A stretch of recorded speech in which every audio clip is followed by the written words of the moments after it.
Hello, welcome back. 9.3, Polygon Area. We're going to talk about finding the area of irregular polygons and how to find the area of regular polygons. First up, some irregular polygon. This one is here's a pentagon, but it's definitely not a regular pentagon. It's kind of oddly shaped. When you have an irregularly shaped polygon, it tends to be the easiest way to find the area is to break it up into separate polygons. This one, hopefully pretty clearly, would be easier to split up into a rectangle and a triangle. Yep, we know that was a rectangle because this was a 4 and that was a 4, so I could definitely drop a 90-degree down and make that a rectangle. And if I do that, then I can say, all right, here on the left-hand side is a right triangle. Since it's a right triangle, I could use a Pythagorean theorem and find the length of that hypotenuse. That would be 5. If that's 5 and this shape on the right is a rectangle, then its side is 5, and then I can actually find those areas. So let's see here, the area of the rectangle is just going to be 4 times 5, right? Base times height, which in this case is 20. The area of the triangle, that's 1/2 base times height. So in this case, 1/2, let's call 4 the base and 3 the height. That would be 6. So the total area would be 26. I didn't have any units here. I should probably have units. Let's say this thing was measured in inches. All of those were inches. Then my total area would be 26 square inches. Because square inches measures area, right? It's an inch by an inch. That holds out in the math too, by the way. This was a unit of 4 inches. That was a unit of 5 inches. 4 times 5 is 20. An inch times another inch would be an inch squared, or square inches. All right. Here's another irregular pentagon. It also has 5 sides. 1, 2, 3, 4, 5. But this one's kind of oddly shaped in the opposite fashion. It appears that we've kind of taken a chunk out of what would have otherwise been a square. So if you wanted to do one like this, you could say, hey, let's find the area of that square and then take out that missing chunk, right? Kind of the same idea, but backwards. In this particular case, the area of the square, base times height, square root of 11 times square root of 11, that's convenient. That'll be 11.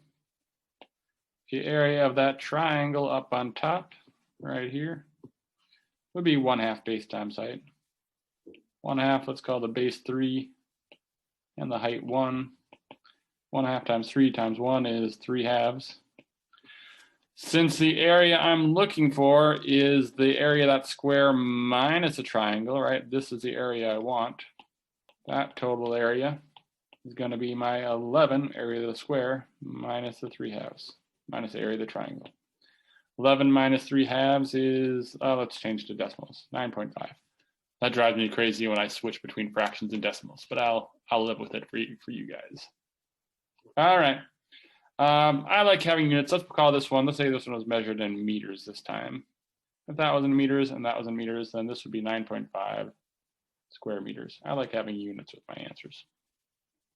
All right. Regular polygons is a little different. To talk about regular polygons, I'm going to have to first teach you a new term. In a regular polygon has something called an apothem. Now, apothem is the distance from the center of the regular polygon to the midpoint of the side. It does cut the side right in half, and it'll form 90 degrees with that side as well. So that is what an apothem is. It goes from the center to a side, that shortest distance. If you can find the apothem of a regular polygon, you can find the area of the whole polygon. And here's why. Here's a regular polygon below. It happens to be a pentagon with a side length of S and an apothem length of A. If I take that regular polygon, you can always take a regular polygon and add the radii right here. The radii go from the center to the edge, or no, from the center to a vertex. And if I do that, I end up making a bunch of triangles. If it's a 5-sided figure, it makes 1, 2, 3, 4, 5 triangles. I can find the area of each of those triangles. The area of each triangle is 1/2 base times height. But for this, it seems silly to use b and h for our variables. The base of each triangle would be s, right? That's the length of s, the length of the regular pentagon. So it'd be 1/2 s times the height of each of those triangles is your apothem, SA. Since there's 5 triangles, this pentagon is going to have a total area of 1/2. I like having my A first. I like having them alphabetical, A and then S, times 5 because there will be 5 triangles. Area of each triangle times how many triangles there are. We could pretty easily generalize that to any number of sides, right? Just say, instead of saying if it had 5 sides, it maybe had 6, 7, or 8, we could change that to n sides, which is the area of a regular polygon. Area of a regular polygon, let's highlight this with some yellow now, make it happy. Area of a regular polygon is equal to 1/2 ASN, where A is the length of the apothem, where A is the length of the apothem, S is the length of a side, and N is the number of sides. You should probably memorize that, start in your notes, make it important. You're definitely going to use that. All right, many of you guys have already noted and are probably wondering, wait, what's that with or alternatively? You could have a second area formula. It's really the same area formula, but you could use 1/2 AP, where A is again the length of the apothem, but P is the length of the perimeter. The reason that works is because perimeter is just the length of a side times the number of sides, right? When I take that SN, the length of a side times how many sides of a regular polygon, that gives you perimeter. So you could just translate that into this formula if you prefer. I actually prefer 1/2 ASN. I just do. I like the way it sounds. Easy for me to memorize. If you like 1/2 AP, that also works. Doesn't matter. All right, I feel I should do a quick example of finding the area of a polygon. Here I've got a regular hexagon with side length of 8. Yes, it's a sketch. It doesn't look like it's great, but if I say this is 8, and this is 8, and this is 8, and that's 8, and that's 8, and that's 8, now, no matter how it looks, it's at least equilateral. All the sides are the same. And if I put these little markings on there, now even if those angles don't look the same, they're given to be the same. So there we go, a regular hexagon with side length 8. If I wanted to find the area of that, I am missing one other piece of information. I'll need to know that length.